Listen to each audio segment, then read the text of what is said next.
21 अप्रैल को भारत मंडपम में भगवान महावीर जन्म कल्याणक में शामिल होंगे प्रधानमंत्री नरेंद्र मोदी और विश्व जैन संगठन के प्रचारक राजेश जैन दद्दू ने मांग की।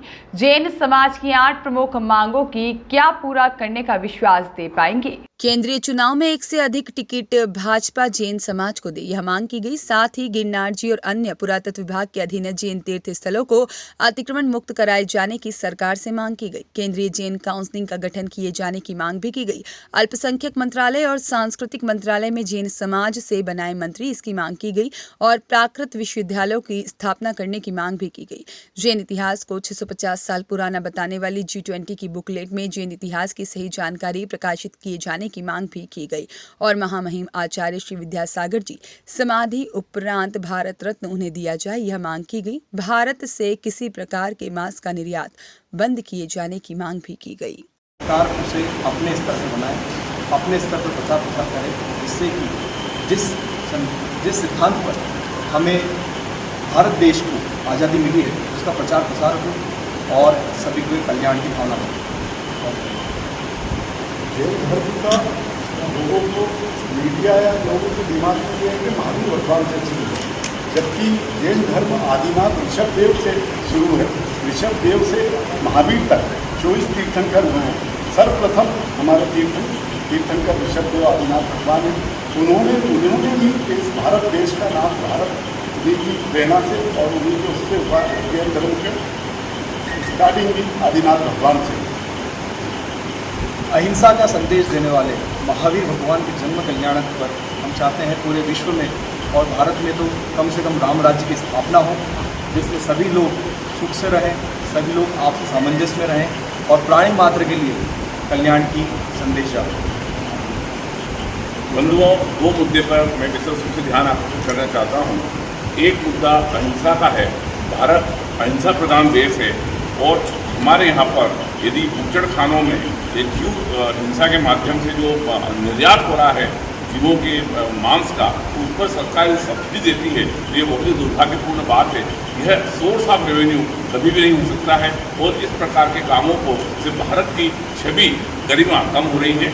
एक दूसरी और महत्वपूर्ण बात को मैं ध्यान आकर्षित करना चाहता हूँ कि हमारे यहाँ पर जो मूर्तियाँ जमीन से निकलती हैं, चाहे भगवान राम की हो, विष्णु की हो, शिव भगवान की हो या जैन धर्म की हो, उन मूर्तियों के संबंध में कोई व्यवस्था नहीं है। जो मूर्तियाँ पूज्य है या जो खंडित नहीं है वो मूर्तियाँ भी सड़क पर पड़ी रहती है, कारण ASI के पास न तो इस प्रकार के कोई साधन है, सेंट्रल ASI और स्टेट ASI दोनों के पास न तो स्टाफ है, न साधन है, न इस प्रकार के म्यूजियम है जहाँ पर इन मूर्तियों को सुरक्षित रखा जा सके। इस प्रेस कॉन्फ्रेंस के माध्यम से मैं सरकार का ध्यान आकर्षित करना चाहता हूँ कि किसी भी भगवान की मूर्ति यदि जमीन से निकलती है तो उस मूर्ति को समाज वालों को कम से कम दे दिया जाए, तो वो अपने म्यूजियम में उसको सुरक्षित रखेंगे। जो पूज्य मूर्ति है, जो पूजनीय मूर्ति है, वो सड़क पर नहीं पड़ी रहेगी। वो शासन इस काम को जो नहीं कर सकता है तो अंडरटेकिंग लेकर समाज को जिस मूर्ति को देता है तो वो मूर्तियाँ सुरक्षित रहेगी। भारत का जो इतिहास है, गौरव है, वो बहुत दिनों तक मेंटेन रहेगा। बंधुओं, जैसा कि हमें थोड़े दिन पहले आपको जानकारी में आया होगा, मुंबई में एक ऑक्शन हो रहा था जिसे हम लोग इसका विरोध किया और उसे रुकवाया। उसमें हमारे पूज्य तीर्थंकर भगवंतों की बहुत सारी प्रतिमाएँ थी, उनकी नीलामी में थी। भारत सरकार से पूछना चाहता हूँ कि क्या देश की धरोहर, देश की संपत्ति का संरक्षण करना आपकी जिम्मेदारी नहीं है? क्या ये हमारी जिम्मेदारी है? आज हम लोग हजारों साल पुरानी जो संपदा है हमारी, उसे बिकने दे रहे हैं। क्या हम लोग आज ताजमहल भी किसी को बिकने दे सकते हैं? किसी को अलाउ कर सकते हैं हम लोग कि वो ताजमहल बेच देते हैं? नहीं, तो देश की धरोहर है, वो अमूल्य होती है।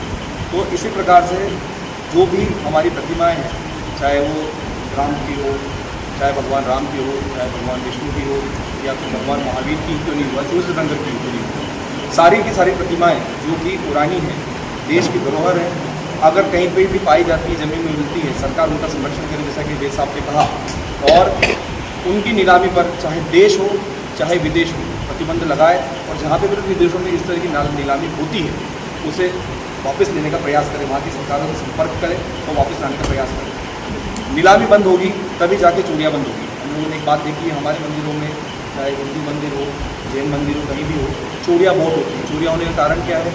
क्योंकि वहाँ पर पुरातत्व तो बहुत सारी चीज़ें मिलती हैं, पैसा तो रहता ही है, लेकिन प्रतिमाएँ रहती हैं और बहुत सारी चीज़ें रहती हैं। पूरा मार्केट में वैल्यू बहुत ज़्यादा होती है, परंतु हमारी नज़रों में वो बहुत अनमोल है।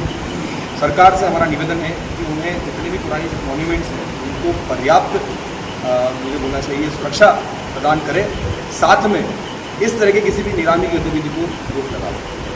अभी हाल ही में भोजशाला में खुदाई के दौरान मेरी महावीर वो वाली सारी बातें आऊँगा मैं उस पर।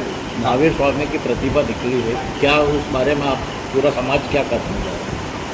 अभी तक हमारे संज्ञान में वो आया नहीं है। एक्चुअली प्रॉब्लम ये है कि वहाँ पर महावीर भगवान की प्रतिमा मिली है। अगर आपने बहुत अच्छा करा हमें बताया, अभी हम देखते हैं हमारे स्तर पर क्या कर सकते हैं। सरकार से वही गुहार रहती है कि अगर प्रतिमा साष्टांग है तो वो हमें दी जाए, हम उसे पूजें। हम हमारे भगवान हैं और हम पूजनीय रहें, तो इसलिए हम उसका संरक्षण करें, समाज को दिया। साथ ही आजकल गवर्नमेंट सरकार की तरफ से यांत्रिकी बूचड़खानों को सभी को सब्सिडी दी जा रही है। हमारा कहना है, हम आज राम राज्य की बात करते हैं, परंतु क्या उसमें प्राणी मात्र की रक्षा करना हमारा धर्म नहीं है? हम लोग एक तरफ तो यांत्रिकी बूचड़खानों को और बाकी जितनी भी कत्ल खाने हैं उनको सब्सिडी दे रहे हैं, दूसरी तरफ हम राम राज्य की स्थापना करने की बात करते हैं। यांत्रिकी बूचड़खाने होते हुए कभी भी हमें राम राज्य की बात नहीं करना चाहिए। सरकार अगर चाहती है किसी भी तरह से वो इस चीज़ को रोके, राम राज्य की स्थापना करना चाहती है, तो यांत्रिकी बूचड़खानों को बंद करें। ये बात हमारी बात है। भगवान महावीर स्वामी के जयंती के दिन जो भी आर्टिकल निकले वो भगवान महावीर के सिद्धांतों पर से जन कल्याण।